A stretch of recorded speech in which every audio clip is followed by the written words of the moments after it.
তাদেরকে জিজ্ঞেস করো আমি বেঁচে থাকতে এসআর হতে দেবো বলো না, বসে আছে এখন এসআর হয়ে গেল কেন?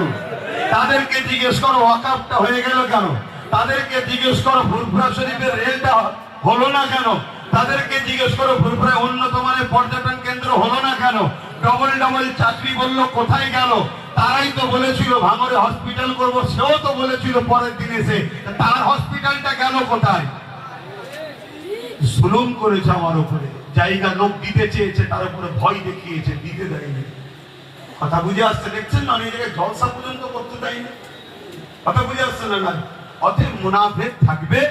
আপনারা কি এই মুনাফিকদের কথায় মানে আমার উপরে অখুশি হচ্ছেন নাকি? থাকে না,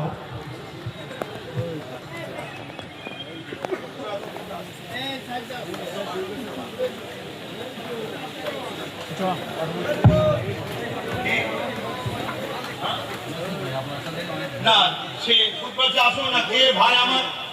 আপনি যদি সত্যি ক্ষমা চান জুম্মার দিনে আসবেন, আমি আপনার পীরের আওলাদ, ভুল হতে পারে, অনেকে তো ক্ষমা চাইছে। আর এখানে সবার সামনে যদি আসতে চান তো চলে আসেন। কে আসেন? না না, হ্যাঁ এটাই আমাদের আদর্শ, এটাই আদর্শ। কথা বুঝে আসছে? মা মুরব্বী এই পার্টির চক্রান্ত করে আমাকে অনেক নোংরা কথা বলেছিল। আজকে তিনি ক্ষমা চাই যে আমাকে মাফ করে দেন। আমি তাকে আল্লাহর হস্তে মাফ করে দিয়েছি। আল্লাহ আমিন করুন। আগামী দিন আমাদের সাথে একসাথে জান্নাতে থাকাও নসিব করুন, বলুন আমিন। কারবালার মাঠে এজিদের পক্ষে এসে তরোয়াল ধরেছিল হুর বিন এজিদ, নাম শুনে যান, হুর বিন এজিদ। আমার হুসাইন পাক দাঁড়িয়ে বলেছিল কেউ যদি চাও ফিরে আসতে পারো।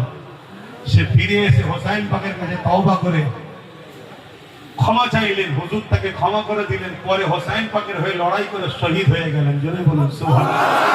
আল্লাহ আমার এই ভাই বলি, আপনি বয়স বেশি হয়নি, কত বয়স?